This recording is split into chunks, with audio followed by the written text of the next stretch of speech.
اعوذ باللہ من الشیطان الرجیم بسم اللہ الرحمن الرحیم سبحان اللہ و بحمدہ سبحان اللہ العظیم اللہم صلی علی محمد وعلی آل محمد وعلی عبدہ المسیح الموعود والمصطفی موعود انکا حمید مجید۔ کیا خبر بے درد کو کیسی ہے شان درد دل، کیا خبر بے درد کو کیسی ہے شان درد دل، سنیے اہل درد سے کچھ داستان درد دل۔ ہے یہی معیار درد دل، نشان درد دل، درد دل پیدا ہو سن سن کر بیان درد دل۔ اس طرف آئیں کدھر ہے طالبان درد دل، اس طرف آئیں کدھر ہے طالبان درد دل، قادیاں میں اب کھلا ہے گلستان درد دل۔ الغرض بجز احمدیت اب نہیں ملتا خدا، الغرض جز احمدیت اب نہیں ملتا خدا، اس کے ہی بازار میں ہے یہ دکان درد دل۔ معزز ناظرین السلام علیکم ورحمۃ اللہ وبرکاتہ۔ خاکسار اپنے پچھلے کامنٹ میں حضرت مسلم موعود رضی اللہ تعالیٰ عنہ کے متعلق یہ بتا رہا تھا کہ اللہ تعالیٰ نے حضرت مسیح موعود علیہ الصلاۃ والسلام کے کتنے اصحاب کو یہ بات بتایا تھا کہ سیدنا مرزا بشیر الدین محمود احمد خلیفۃ المسیح ثانی رضی اللہ تعالیٰ عنہ ہی مسلم موعود ہیں۔ ایک واقعہ آپ کے سامنے اور رکھتا ہوں جو حضرت مسلم موعود رضی اللہ تعالیٰ عنہ کے تعلق سے ہے۔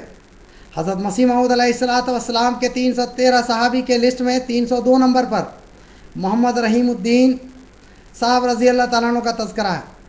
وہ بیان کرتے ہیں کہ تہجد کے نماز کے دوران کشفی حالت طاری ہوئی اور دیکھتے ہیں کہ دور آسمان پر بجلی چمکی اور اس کی روشنی پھیلی اور آسمان پر چند الفاظ اس طرح لکھے ہوئے نمودار ہوئے جس طرح بچے تختی پر موٹے حروف میں لکھتے ہیں، اور وہ 3 الفاظ تھے: محمود بادشاہ اسلام۔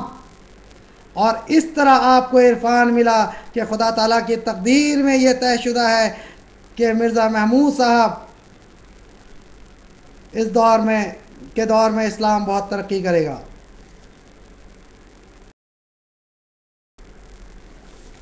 ایک اور واقعہ آپ کے سامنے رکھتا ہوں۔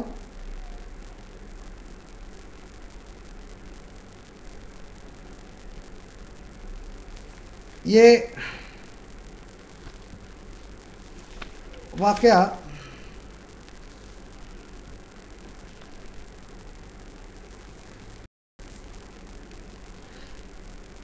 جناب اکبر یار جنگ صاحب کا ہے۔ واقعہ کچھ اس طرح ہے، اور یہ حضرت مسیح السلام کے وفات سے چند دن قبل ہی آپ نے بیعت کر کے جماعت احمدیہ میں شامل ہوئے تھے۔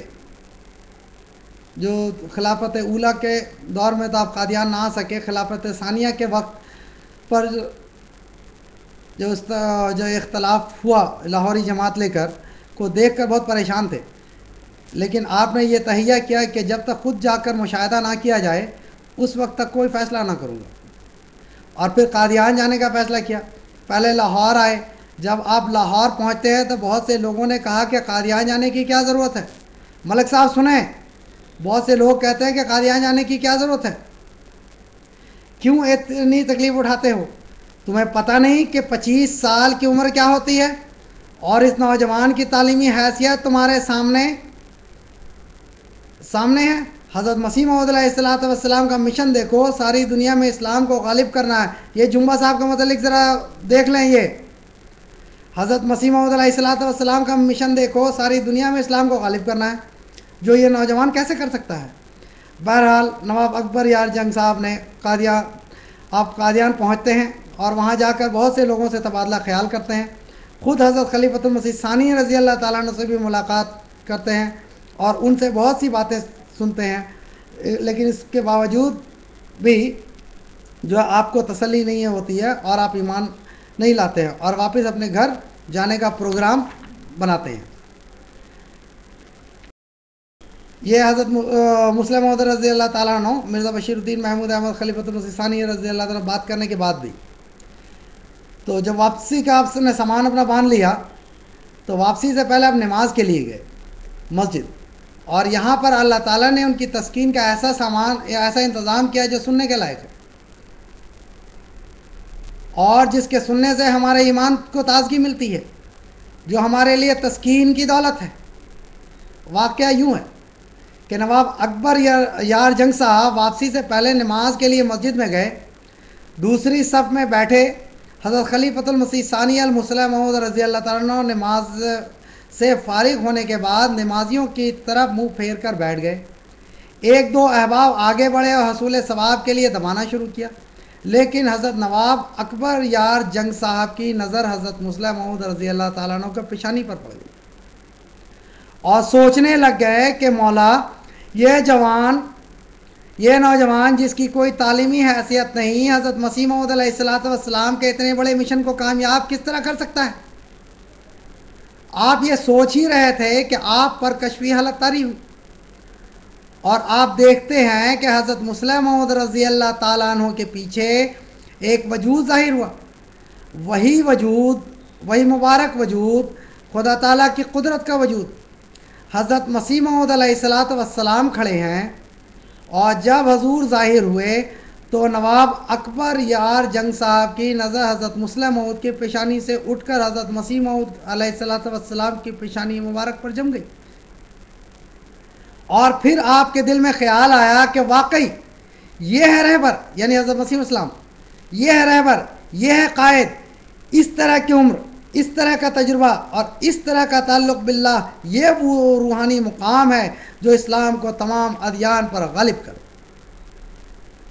نواب اکبر یار جنگ صاحب بیان کرتے ہیں کہ میں انہی خیالوں میں گم تھا کہ دیکھا کہ حضرت مسیح موعود علیہ السلام کا وجود سکڑنا شروع ہوا اور سکڑتے سکڑتے حضرت مصلی موعود رضی اللہ تعالیٰ عنہ کے اندر گم ہو گیا. اور اسی طرح جس طرح ہتھیار اپنے نیام میں سما جاتا ہے، اسی طرح حضرت مسیح موعود علیہ السلام حضرت مصلی موعود رضی اللہ تعالیٰ عنہ کے وجود میں سما گئے. آپ کہتے ہیں کہ میرے دل میں یقین موجے مارنے لگا کہ جماعت کی قیادت براہ راست حضرت مسیح موعود علیہ السلام کے ہاتھ میں ہے. حضرت مرزا محمود صاحب کے وجود میں حضرت مسیح موعود علیہ السلام کی شخصیت چھپی ہے. اور اس کے بعد آپ بیعت کر لیتے ہیں. جناب ملک صاحب، حضرت مسیح موعود علیہ السلام نے جو پیشن گوئی اللہ تعالیٰ نے فرمایا تھا کہ وہ ذہین و فہیم لڑکا ہوگا، علوم ظاہری اور باطنی سے پور کیا جائے گا اور 9 سال کے اندر ہوگا، تیری ذریت میں سے ہوگا، تیرے نسل میں سے ہوگا. اب میں آپ سے سوال کرتا ہوں کہ آپ جو کہ وکیل بن کے کھڑے ہیں غفار جنبا صاحب کے، کیا آپ ان کو حضرت مسیح موعود علیہ السلام کی ذریت تسلیم کرتے ہیں؟